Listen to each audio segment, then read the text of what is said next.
IELTS writing task 2 introduction লেখা নিয়ে সমস্যায় আছেন, কোয়েশ্চেনকে কিভাবে প্যারাফ্রেজ করা যায় সেটি বুঝতে পারছেন না, তাহলে আজকের ভিডিওটি আপনার জন্যই।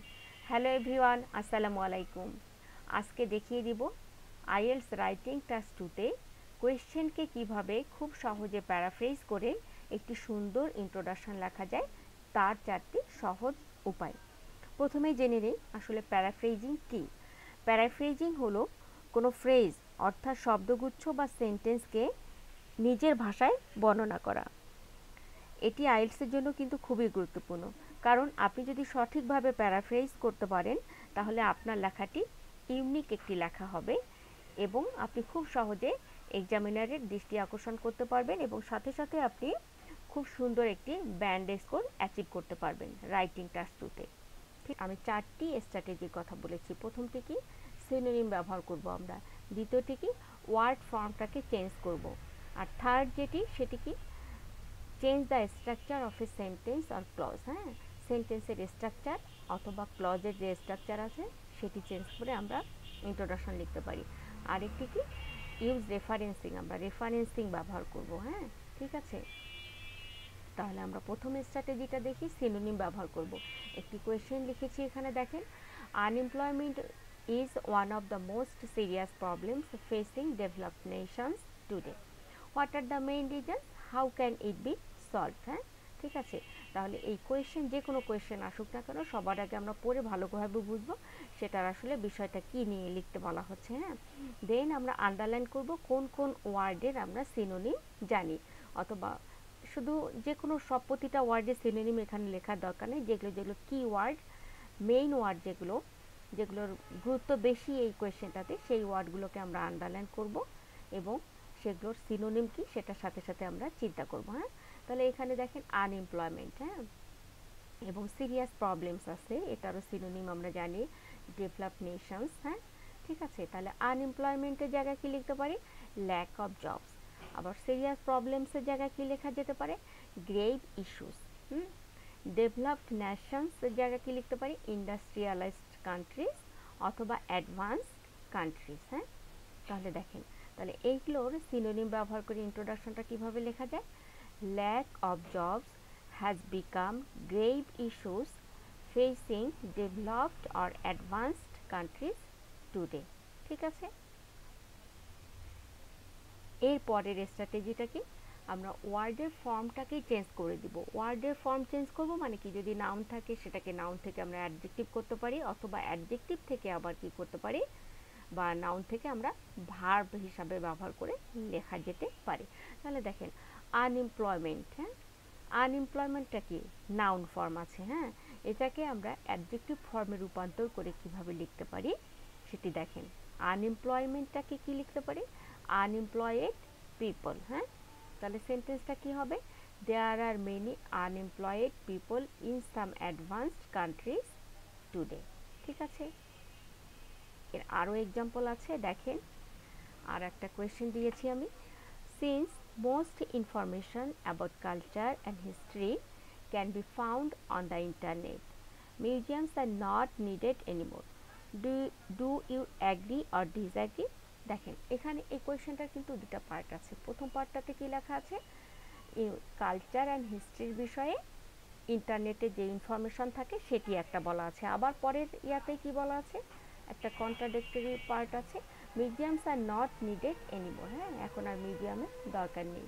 Do you agree or disagree. হ্যাঁ, এক্ষেত্রে আমরা দেখব যে কোনটা কোনটা নাউন ফর্ম আছে। হ্যাঁ, যেমন এখানে কালচার আছে এবং হিস্ট্রি আছে। হ্যাঁ, এই কালচার এবং হিস্ট্রি এই দুটার অ্যাডজেক্টিভ ফর্ম কি হবে, কালচারের অ্যাডজেক্টিভ ফর্ম কালচারাল, হিস্ট্রি এটার অ্যাডজেক্টিভ ফর্ম কি, হিস্টোরিক্যাল। হ্যাঁ, তাহলে আমরা যখন অ্যাডজেক্টিভ ফর্ম লিখবো তখন আমরা কিভাবে লিখতে পারি, কালচারাল অ্যান্ড হিস্টোরিক্যাল ইনফরমেশন। হ্যাঁ, ঠিক আছে। তখন আবার since most information about cultural and historical হবে না। হ্যাঁ, ইনফরমেশনটা তখন পরে হবে। হ্যাঁ, কালচারাল অ্যান্ড হিস্টোরিক্যাল ইনফরমেশন। হ্যাঁ, ঠিক আছে। এবার থার্ড যে স্ট্র্যাটেজির কথা বলেছি আমি সেটি কি হলো, যে আমরা সেন্টেন্স অথবা ক্লজের স্ট্রাকচারটাকে চেঞ্জ করে দিব। হ্যাঁ, সেন্টেন্সের স্ট্রাকচার মানে কি, যে অ্যাক্টিভ থাকবে সেটাকে আমরা প্যাসিভ করব। হ্যাঁ, অথবা ক্লজটা লেখা আছে একভাবে সেটাকে লিখবো আমরা অন্যভাবে। আবার এখানে দেখেন আরেকটা আমরা স্ট্রাকচার ব্যবহার করব, দেয়ার ইজ অথবা দেয়ার আর। হ্যাঁ, ঠিক আছে। ওই সেম কোয়েশ্চেনটা আমি লিখেছি। এখানে দেখেন দেয়ার ইজ, এই যে দেয়ার ইজ বা দেয়ার আর দিয়ে আমরা কিভাবে লিখতে পারি। হ্যাঁ, স্ট্রাকচারটাকে কিভাবে চেঞ্জ করতে পারি বা ক্লজটাকে কিভাবে চেঞ্জ করতে পারি। হ্যাঁ, এখানে দেখেন since most information about culture and history can be found on the internet, museums are not needed anymore. হ্যাঁ, ঠিক আছে, তাহলে আমি ক্লজটাকেই চেঞ্জ করে দিব। হ্যাঁ, এবং সেখানে কি দিয়ে শুরু করব, দেয়ার ইজ অথবা দেয়ার আর দিয়ে শুরু করব। হ্যাঁ, তাহলে এখানে কি আছে একটা বিষয় দেখেন, এই যে আর নট নিডেড। হ্যাঁ, ঠিক আছে, এই সেকেন্ড পার্টটাতে দেখেন আর নট নিডেড, এটা কি আছে, এটা কিন্তু প্যাসিভে আছে। হ্যাঁ, তাহলে প্যাসিভে আছে museums are not needed anymore, এটাকে আমরা কিভাবে লিখতে পারি, এই যে museums are not needed anymore, R not needed. হ্যাঁ, তাহলে এই সেন্টেন্সটাকে আমরা দেয়ার ইজ বা দেয়ার আর দিয়ে এভাবে লিখতে পারি, there is no need to have museums anymore. তারপরে এই দেখেন এটা লিখলাম, since most cultural and historical information can be found online. হ্যাঁ, ঠিক আছে। ক্যান বি ফাউন্ড অনলাইন, এটা কোন ফর্মে আছে, এটা প্যাসিভ ফর্মে আছে। হ্যাঁ, এখন এটাকেও আমরা যদি অ্যাক্টিভ ভয়েসে লিখতে চাই সেটি কিভাবে লিখতে পারি, দেখেন there is no need to have museums anymore since, দেখেন এই যে information can be found online. হ্যাঁ, তাহলে এটাকে অ্যাক্টিভে আমরা কিভাবে লিখতে পারি, people can find cultural and historical information on the internet. ঠিক আছে। তাহলে থার্ড স্ট্র্যাটেজিটা দেখেন, প্রতিটা স্ট্র্যাটেজি যে একটা কোয়েশ্চেনে লেখার জন্য, ইন্ট্রোডাকশন লেখার জন্য অ্যাপ্লাই করতে হবে তা কিন্তু নয়, কোয়েশ্চেন দেখে আপনাকে বুঝে নিতে হবে কোনটা আপনার কোয়েশ্চেনের জন্য, ইন্ট্রোডাকশন লেখার জন্য পারফেক্ট, আপনি সেটি ইউজ করবেন। ঠিক আছে।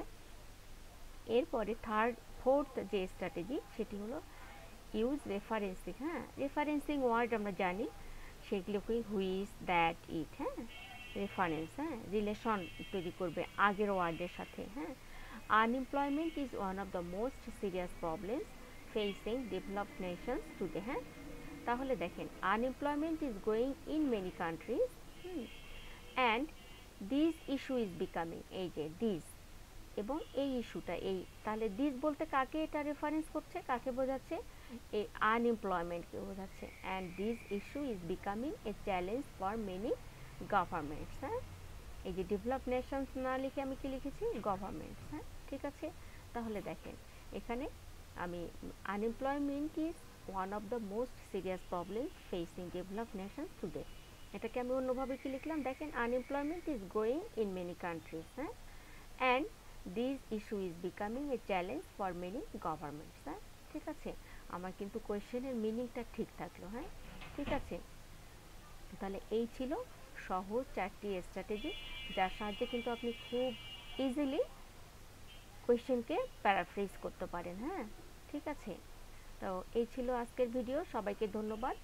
আমার ভিডিওটি ভালো লাগলে সবাই লাইক, কমেন্ট করবেন, শেয়ার করবেন। আল্লাহ হাফেজ।